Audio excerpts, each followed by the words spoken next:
All right. Okay. Oh my God, this wire's in the way. Here we are. We're joined by Christine Smith of Harborlights, based out of the North Shore. Is it Revere or technically Salem? Like, where do you guys say? It's so frustrating. I don't know. We say both because Andrew and I have been living in Salem for years now, but Andrew, Matt, and Jordan are all from Revere. Okay. So I don't know. Revere Salem based, but sounds better. Salem operating. Yeah, that's fine.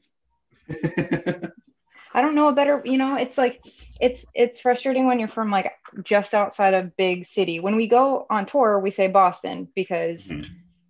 like as soon as we get out of the immediate like New England and then New York area, say Boston because if you say anything else, people are like, what? You know. All right, so today, per Christine's request, we are making crispy potato tacos. While you are finishing up cutting up your taters, tell us a little bit about, I don't know, your past year. What has the year from hell been like for you and the band? So I mean, honestly, for me, I'm not, I mean, other than I think it's a given to say that anybody who had any kind of plans at all last year um, was bummed out. But I think the beginning of the year was like the hardest when everything really shut down. We weren't getting together and practicing or doing anything. We were writing remotely. But pretty much up until like the summer, we weren't really meeting in person. And then we kind of slowly started doing that again, taking like a week off anytime it was like, oh, was somebody maybe exposed? Let's wait, let's get everyone tested again. Yeah. So we've been meeting safely, but for the most part, we all have minimal exposure. So it's been pretty manageable. I know that there's a lot of people who haven't been able to safely meet up, Yeah. but it's been all right. We've got a lot of writing done, which is probably not something that would have happened if we had been touring all year as planned. So there's a trade-off. It's kind of an unfortunate one because we were supposed to go to a lot of places that we didn't. Yeah, We were where? supposed to go to Europe the first time this year. Oh, wow. Yeah, so we should have been able to do that. That was in like September. And then we finally had like a full US tour planned, like to finally get out to the West Coast and California, where we haven't been able to get to yet. Because getting out there takes so long, and then you could spend like 2 weeks just in California. Yeah. So we hadn't been able to get that together. So we did miss out on some first time significant plans too. But Is it still like a possibility to finish that tour, like to actually do the rest of those dates? so we'll have to like rebook. I think the thing that's going to be challenging for everybody coming up is that everyone's going to start to rebook at the same time. Hmm. So it's going to be like a race of like trying to Yeah. book a place on a date and then like be the one to get it, and then also like our the big bands are going to be obviously able to rebook before the smaller ones, and then it's going to be a matter of what venues are left. True. Yeah. Where is there to book? I feel like there's going to be a lot of house shows, which is also going to be weird because when are the bigger spaces, even if you have to limit capacity, at least you can get people in there. I can't imagine Oh, playing a yeah. safe basement show where everyone's usually like, It's like you know, five people just in a basement somewhere. Also, yeah. let's compare potato sizes. Mine Okay, are about so this. mine are mixed because I did them in a rush, but Okay. they range between this size Okay. and some really tiny pieces. Yeah. They're potatoes. They're not a set shape, so that's understandable. Yeah, and as long as none of them are like crazy big, then I think it's fine and they'll all cook fine anyways. But I'm not a big fan of like big bites of potatoes. So I like them cut small. It's unfortunate that we're doing cooking because the kitchen is the least interesting room in my apartment. I was You'll have thinking to about add it set today. dressing if we ever have you back for a second episode. I know, right? I Just like so some like, plants and figures behind you. oh, I do have one. I don't know if you can see it. Here, I'll walk over to it. Andrew just got it. Andrew just got it from me. I don't know where to put it, so it's just sitting here right now. Oh, wow. I love it. You know. Love the Billy swag. I had to. It's unfortunate. Yeah, so black pepper, onion powder, garlic powder, chili powder, cumin, and nutritional yeast and flour. Let me just get the ones that we need for this over here. Need pepper, onion powder. I'm going to let everyone in on the fact that I don't use onion powder. I use onion salt, but it's because I'm a salt fiend. Okay. So I figure I use it in addition to any salt that's in a recipe. All right. I have a restaurant grade thing of black pepper for some reason. So. Yeah, I gotta buy something like that because I have the grinders and I have to hand grind it every time I need to measure some out. And I should just buy a container of black pepper. Yeah, I guess. So sorry, this might be loud, but I do it with my salt too. I finally bought regular salt. And I was like, why am I hand grinding salt and pepper for every like measurable thing? You know how much that's like gets in the way when you're baking and you have to measure like everything better? I don't care so much with cooking. I'm like, well, it looks enough. Putting in my onion powder, including my chunks of onion powder. It happens. Adding my wonderful onion salt. You know how much salt that is right there? Tablespoon of garlic powder. My favorite. I love garlic. How are you with garlic? I mean, I like it a lot. I mean, I'll pretty much add it to anything. True. I definitely agree. And it's weird because I have an Italian family and they don't like garlic. Yeah. How's that? Oh. Scary. That doesn't make any sense. Yeah, I've seen Andrew walking around in the background. So, hey, Andrew. He says hi. Andrew says hi to Andrew. Hello. There we go. I've said it before, but Andrew's got to stick together. So. Yeah, you, him, my brother, all the Andrews in the world. So many of them. There was like 7 in my grade in high school alone. So it was just this like unspoken agreement that all of the Andrews in my grade would just go by their last name. So I was Bourque for most of the years of my life. Should get your cumin. I don't know how people say that. I say cumin. I don't really say it out loud. All I know is that it's definitely not. It's definitely not cumin, but it is cumin or. It's going. Love a good dad joke every now and then. Thank you for the opportunity. What have you been doing besides hanging out with the dogs and occasionally practicing and writing to fill up your free time? Like any movies, TV, music? Okay, so that's a loaded question. I have watched way too much stuff. I think we all have. To even remember. I've been watching a lot of anime lately. I'm in the middle of watching Fruits Basket, basically by popular demand.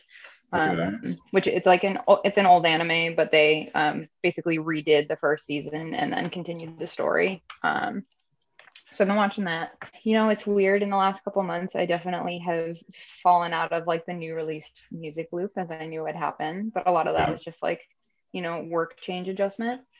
Been playing more video games, which has been nice because I tend to, especially with like Stardew Valley specifically, I tend to play it for a couple days for like a lot of hours. And then I'll be like, oh, I'll go do something else. And then I forget about it for like a month.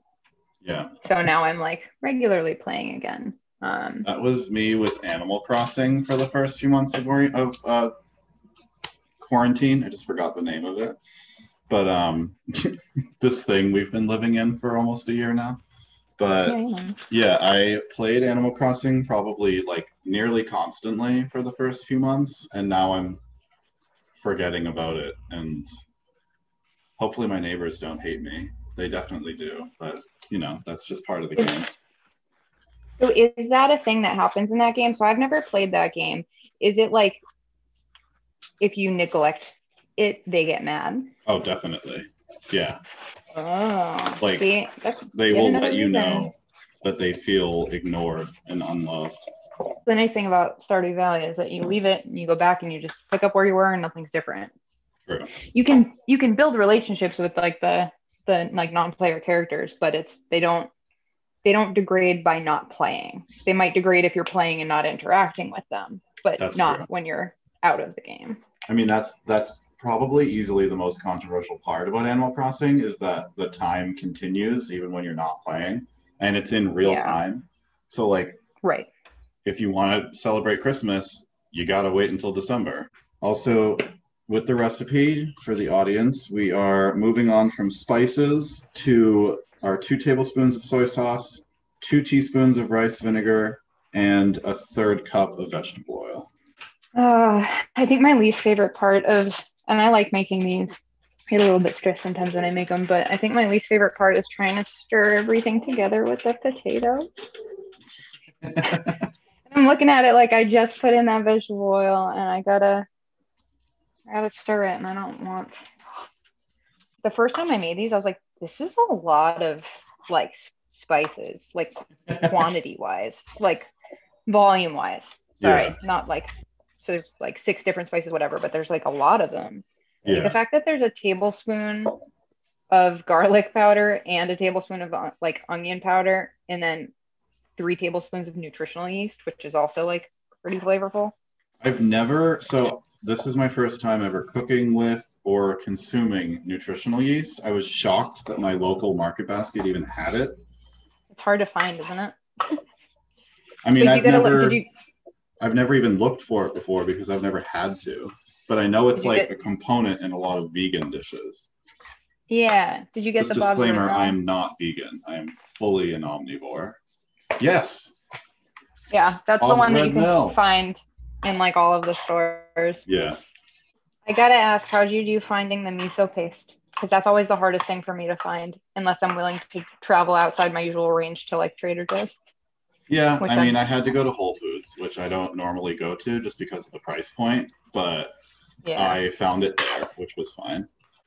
All right, I'm going to put mine on my baking sheet. Try to spread them out as evenly as I can.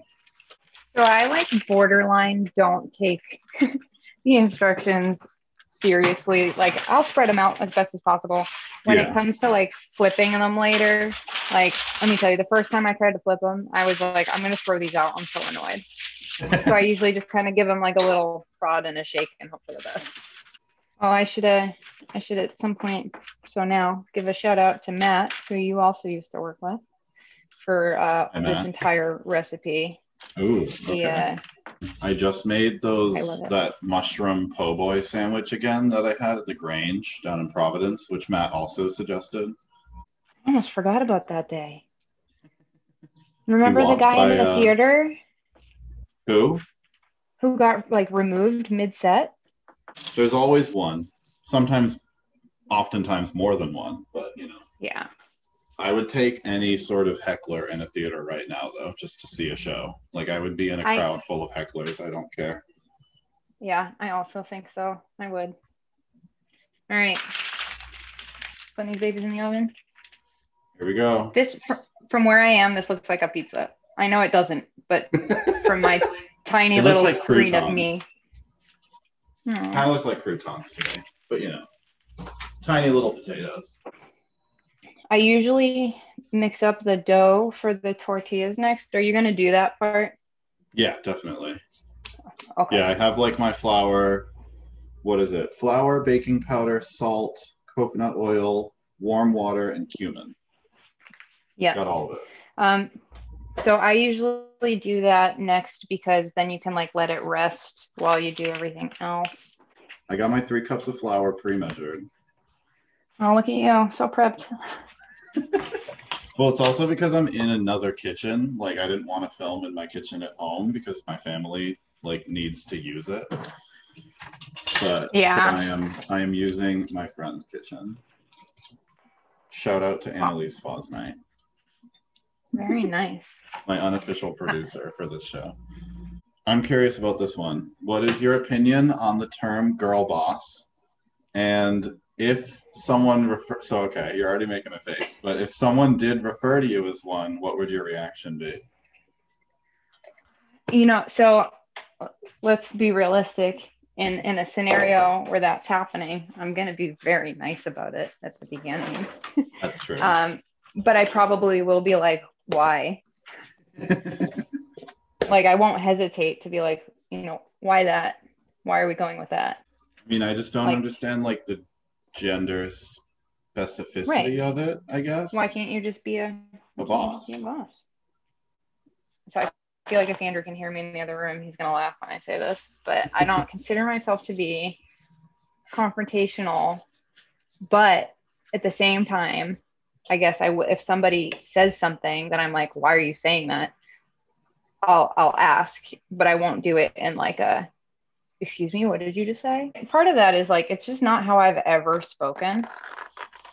Like growing up, like I would get referred to like as a tomboy, and I would always be like, why is there a word for that?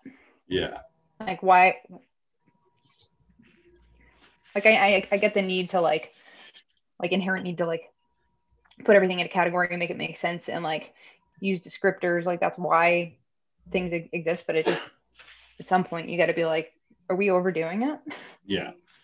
And I think we definitely did. But it's nice to see some of those like gender walls being ripped down. Because even just being like a gay person felt very limiting at times. Right. And it shouldn't. No, it shouldn't. All right.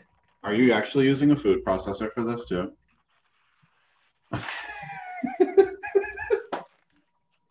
I don't own one. Mine's like partially broken, but I do have a food processor. You're going to have a great time. It's going to be so much easier for you.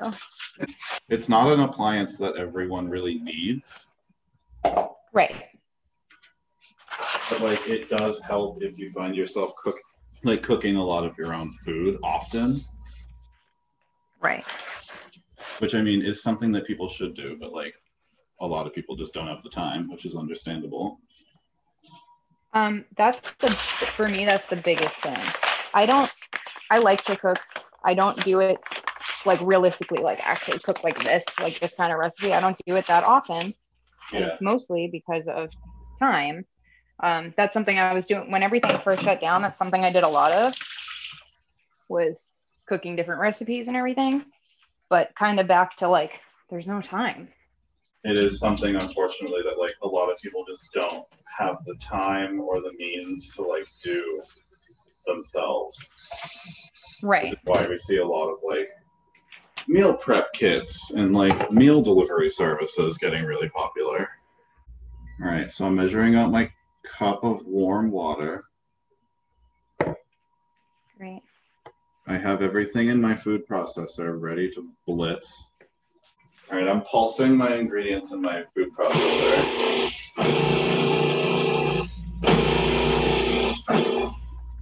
And now I'm going to add in my wet ingredients, which is a 1/3 cup melted coconut oil, 1 cup warm water, and the teaspoon of cumin, which I forgot. Oops.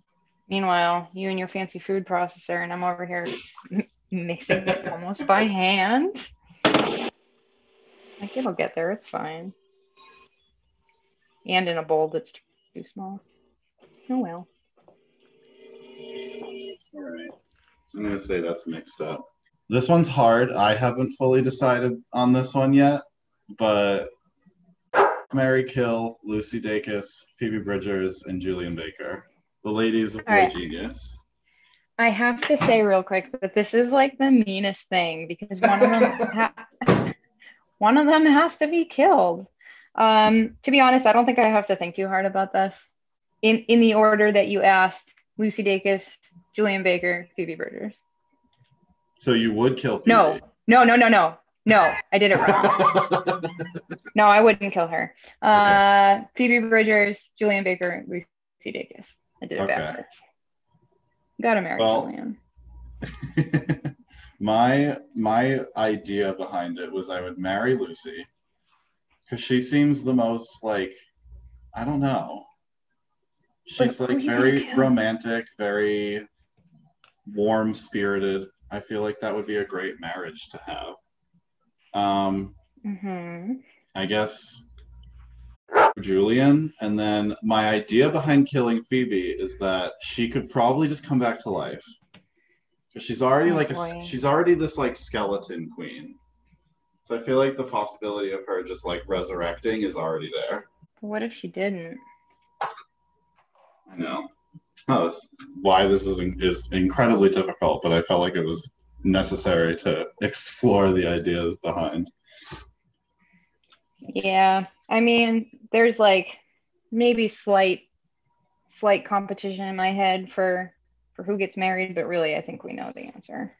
I'm slowly adding in my coconut oil and water while running my food processor. You're making me wish I had invested in one for this. And like everyone to know, my hands are completely covered in dough. Now I got my my ball of tortilla dough in my food processor. There you go. I have it in my hands. I've never made tortillas before. There's a lot of firsts with this recipe for me. The reason why we should do them if we want to is because these ones are really easy. Like when I first was like, oh, I don't think I could handle making tortillas and the rest of everything. And then you realize like, oh, there's like almost no ingredients in these and they're super quick. Yeah, no, it definitely seems difficult on paper, but going through it is, I don't know, relaxed. I mean, I like cooking, so I guess that's not the same for everybody, but. I spilled a little bit of flour on the floor and Lucky just came in and started just licking up straight flour. You monster. Dogs and their food. He's a monster. All right, I'm just going to kind of cut mine in half. I have it in like a rough rectangular shape. And now I'm cutting that into 6 pieces each. Yeah, which is math. It is math. It says these have to rest for 10 minutes, so I guess I can put these off to the side. Yeah, I usually put them down and then you want to cover them with a cloth if you have one, like a damp one. I don't know how I do this every single time, but I always just kind of like rip it into pieces and hope for the best that I'll get 12. And then I go to start like rolling them up and I look and I'm like, okay, I have 8. How do I get 4 more out of these? I got them under a paper towel that is damp. Cool. And they're going to go hang out. Get to know each other a little bit better. Working on somehow making this now 10 into 12. Just doing that thing where you just take a little, like, have you ever, when you're making like muffins or cupcakes or something, you scoop and you end up just scooping? Yeah. And you just kind of like trade it around. Like this one looks like it has a little bit more than that one, and that one looks a little bit lighter. Oh wow, I only got 2 minutes left on my potatoes. Good, at least we're pretty matched up on that. I have 3. Great. And then we just got to flip them a little bit and then put them in for 10 to 15 more. Yeah. What's up next, Chief? How would you describe a Harborlights show to someone who has never seen a live show before? Loud, usually dark. I can attest to those. Yeah. Also, like we were just talking about this the other day, bigger, like as compared to listening to it at home. It's definitely like just bigger. We still like haven't recorded something that I think catches the live feel as much as we like want to, and that's just sometimes just by nature of recording, you know, some stuff gets lost. Like if you're recording and like not like live all together, doing, you know, one thing at a time. So loud, dark, big. Usually like one person in the crowd just like freaking out, jumping around. We have had some of those. There's a dude in the area, I think, because it's been at a lot of shows like around here, who just goes nuts, and like I'm like, it's amazing. I love it. Every time I've seen him at a show, I'm just like, I love it. And I remember the crowd gathering to watch you guys, and then very quickly into the set, everyone just sort of giving this one guy like a wide berth because he was just like freaking out the entire time, which is very entertaining. It is. It's great. It's like I realize that a lot of the stuff we have isn't like super consistent for like moshing or something, because people start to get into it and then it changes. Yeah. So it's nice when we do see that come up. Oh boy, I'm gonna burn my. I don't know why I'm taking you with. Yeah, mine just went off too, so I'm pulling mine out. Oh, they're bubbling a little bit. They smell great. So usually, I'm, like I said, super lazy about doing this. So usually I'll just take the tossing, like a little spatula, kind of scoot them around, flip chunks, almost like hash browns or something. I mean, that's kind of what these are, if you think about it. Spicy home fries. Oh yeah, home fries, whatever. I don't know. Is that like a regional thing? I don't know. I mean, I look at it as home fries is chunks of potato. Hash browns it's like shredded. Yeah, like the thin pieces that get like super crispy. I prefer hash browns typically, but a good home fry is also great. I mean, I just love potatoes. I do too. I keep meaning to try to tweak this recipe with sweet potatoes and like play with some of the spices and flavors, but I haven't gotten around to it yet. Mostly because I hate cutting sweet potatoes. I love them. I want to eat them all the time, but they're so much harder to cut. There's so much less water pre-cook. in them. Yeah. Like the fact that they're much drier, it's literally like you're cutting through a root. Like it feels like you're cutting through something really hard. Yeah. I feel like I'm almost going to cut myself every single time. Yeah. It's the same feeling I get when I'm trying to cut up like butternut squash for like Thanksgiving. Are you ready to go in? I'm like flicking them around. They're flipping over for the most part. We're doing fine. Okay, so back in for 10 to 15 minutes. Back in. So I guess if we do the cheese sauce next, by the time that's done, we can just roll out our tortillas, fry them up, and then everything should be done. Yeah. Isn't it nice how well this timing works out? Exactly. I'm definitely going to have to mute the recording when I use my blender because it's super loud. Let's try to match up at the same time and run it so that we're, because it is very loud, and you'll also notice it's going to take like a little bit of time and some like extra, because you'll want to kind of test the consistency. You shouldn't feel chunks of cashew. It should be like super smooth when you're done. Yeah. So for the cheese sauce, we need 1 cup of cashews, our cup of broth, 2 tablespoons of mellow white miso, 2 tablespoons of nutritional yeast, 1 teaspoon onion powder, and salt to taste. In go my cashews. I can't get over how soft they are. This is really very strange. It's so crazy. I don't like touching them. I can see that. I mean, normally you're not really supposed to be able to like actually bend a cashew without it breaking. Right. While we're assembling our cheese sauce, I wanted to ask you, so theoretically, your apartment is burning down. Your dogs are outside. They're fine. Andrew has them in the like across the street. But you can save your record collection, your merch clothing collection, or your collection of anime figurines. Which two, I guess, do you sacrifice, and which one do you grab? I'm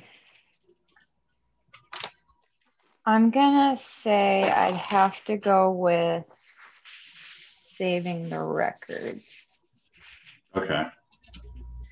Because I have some signed ones. True. And I wouldn't want to lose those. The clothes, like, whatever. I don't wear half my clothes anymore. Yeah. Most of the clothes that I own are replaceable to some extent. I have a few things that like you can't get anymore, whatever. Yeah. And it's like, it's a toss up between like the figures and but you want to know what? I think the records you actively use and listen to and enjoy, and some of them are probably worth more than some of the collectibles I have in here. That's true. So I think, I don't know if I should be coming to that conclusion so easily, but I think records. Okay. All right. Okay, hold on. Let me get my, I'm almost ready to run mine. I got to put in my salt. All right. All right. Are you ready? Mute. Yeah. Okay. Well, this looks like cheese sauce. How's the consistency? Does it feel smooth? Yeah, I tried a little bit of it too. It looks very smooth. I added a little more salt. But no, I mean, it definitely doesn't look like there's any sort of chunks or anything, which is great. Okay. If you like feel it, it shouldn't feel like grainy. Yeah, no, yeah, it definitely feels smooth, looks smooth, tastes smooth. I think we're good. Okay, so I guess that my potatoes, I believe, are done. Just gonna bravely try one out of the oven. It'll be hot.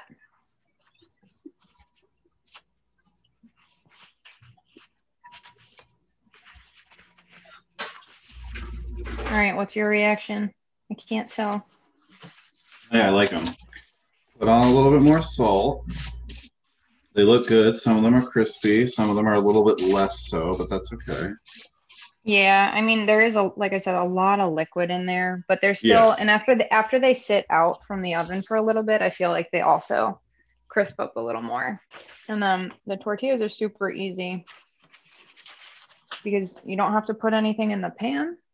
No. You can kind of just roll them out, cook them. So it does say like 30 seconds per side. I really judge by color versus time. I'm flouring my surface a little bit. Let's get to... I also, as part of the process, if you roll one out, stick it on the pan and try to, before you flip it, try to roll another one out. That way, every time you have one on deck. This feels like tortilla width. It's very thin, but it is staying together, which is great. I'm gonna heat up my pan. Definitely on the smaller side. I'm realizing like retrospectively, this is like, although it all kind of blends together nicely in terms of like, oh, you spend this much time on this one. This is hard to do while doing something else. As my pan is heating up, I'm rolling out a couple more. Okay. I'm out of room, so I can't keep rolling. I know, I'm shifting things over to try to make a little bit more room. I'm going to ask you a question. Where would you go to a show if you could go to one now and you could pick where you were going to see it? I really want to go to Red Rocks in Colorado. It's like really bad. Because I just think it looks beautiful. And like, I've still never been over in that like western half of the country anyway. So if I could choose to like go out there for the first time, I would definitely want to see a show at Red Rocks. Do you have like a Boston area artist that you feel like is a little underrated or that like you're paying attention to a lot? So yeah, I feel like this counts as Boston area in the way that we count as Boston area. But Pillbook, Pillbook. Aaron Garcia is now doing it like as like a solo project. Just put out an album beginning of January. I think it was January like 8th. Which is, it's up on Spotify if anyone wants to listen. It's like very good bedroom pop. Fun. Okay. And Aaron is like incredibly talented. I feel like he needs more credit and attention his way than he's already getting. Like incredibly talented. I think he's like a decade younger than me. Pretty sure, but he's great. Him and Jordan we met him because of Jordan. Him and Jordan had like worked together a little bit before. Aaron had filled in on bass for Jordan's band prior to when Jordan joined Harborlights. And Jordan did some drums for some of Aaron's recordings a while ago. Okay. But so good. And he's just too talented to not get noticed by more people. What venue or even just restaurant in Salem would you say is your favorite, or in the area of Salem?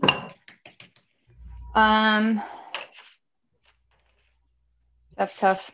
I miss playing at both Kodo and Opus, and they're such different experiences, and I miss them both. There's like,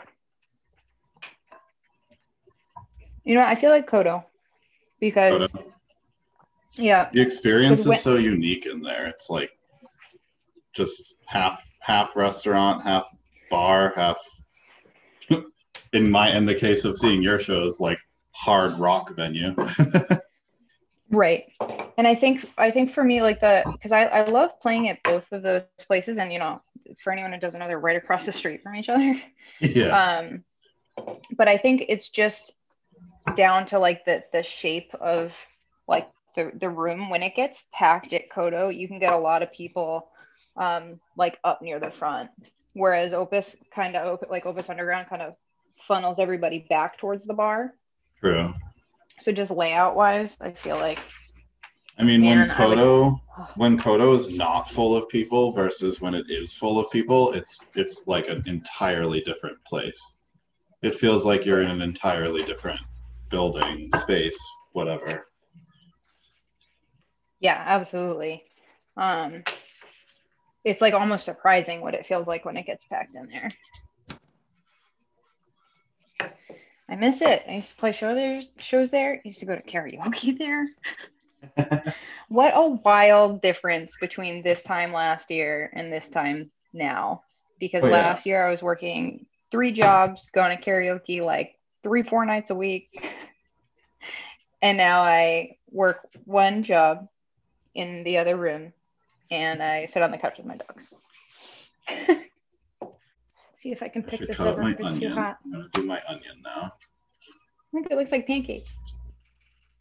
Ooh. Nice little stack of crepes, but they're not crepes. All right, we're almost here. We're almost there. A couple more minutes and then we're done. Crazy. It's like magic. Cooking, it's like magic. I mean, kind of is. That was always, I think that's why I got into it at such a young age, because I liked sort of seeing a bunch of ingredients turn into something, especially with baking. It like you put something in the oven completely liquid and hour later, it's like a totally different thing. Right. It's just exciting to see. What would you say is your favorite food?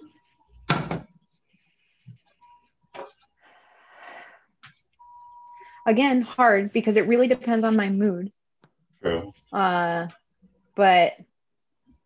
I feel like I'm bad with favorites. I feel like I get a favorite thing, I really heavily favorite for a long time, mm-hmm. and then I change my favorites. So I guess if we're going with that theme right now, scallions. Scallion pie, like scallion pancakes, are easily one of the appetizers I always get if I'm going to like that type of restaurant. Also, there's a place, I want to say it was in Boston, but it could have been in New York. I'm blanking exactly, but they made a breakfast sandwich out of like essentially an entire scallion pie that they just didn't cut up. Like you would fold it and put like eggs, and I think there was like some greens, maybe like a sauce, some cheese, whatever, but it just looked fantastic. That sounds like my dream. And it was something that like when I saw, I was like, why have I never thought to do this? Like to just make a sandwich out of a scallion pie. Yeah, and now I'm going to be asking myself the same thing and thinking about that until I have it somehow. All right, so we are ready for assembly. So I'm starting with my Dry. potatoes. Yeah. Got some potatoes. Got some onions. And then the cheese sauce, I just sort of left in the bowl. I didn't really heat it up. No, it's Yeah. fine. I don't usually heat it up. I just usually take like a little spoon or something and drizzle a little bit on there. Here's my taco. Oh, I should put mine on a plate. I'm holding it. Taco. Well, you know, they look very similar. They do. It's like a taco. We kept up with each other fairly well. All right. Now I gotta eat something on camera. Great.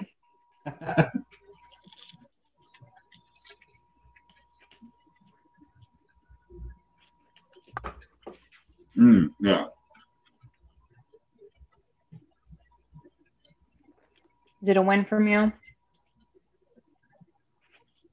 It's like very similar to like a gyro, however you say it, depending on your region. Because like the sauce is kind of mild, like a tzatziki would be. Mm-hmm. But the potatoes are great.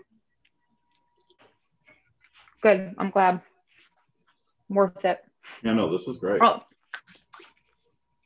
All of this just to say that Taco Bell announced that they're bringing back potatoes. Yeah, the tie-in to pop culture, which thank God, a lot of my friends are very happy about that. I mean, I'm not vegetarian or vegan, so like it didn't really affect me, but they should have just kept them.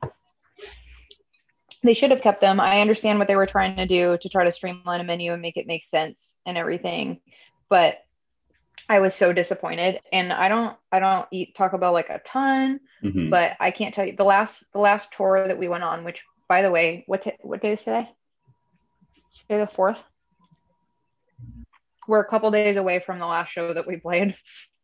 But when we were out on the tour that we did January into February last year, we stopped at Taco Bell like 8 different times. And let me just tell you, 2 spicy potato tacos is enough for me. Yeah. And they're like $1 something each. Yeah. I had the cheapest order. Really can't beat it. Didn't feel sick later. Perfect. Thank you very much for cooking with me. This was a pleasure. I enjoyed making this. It was very easy. Yeah. Thank you very much, Christine. Thanks, Andrew. And hopefully everything gets back to normal soon-ish, maybe. I don't know, but I'm just hoping for like end of the year and not next year. Yeah. There's concerts far off in our future. This was the first episode of Proof is in the Pudding with Christine Smith. All right. I'll see you later. See you.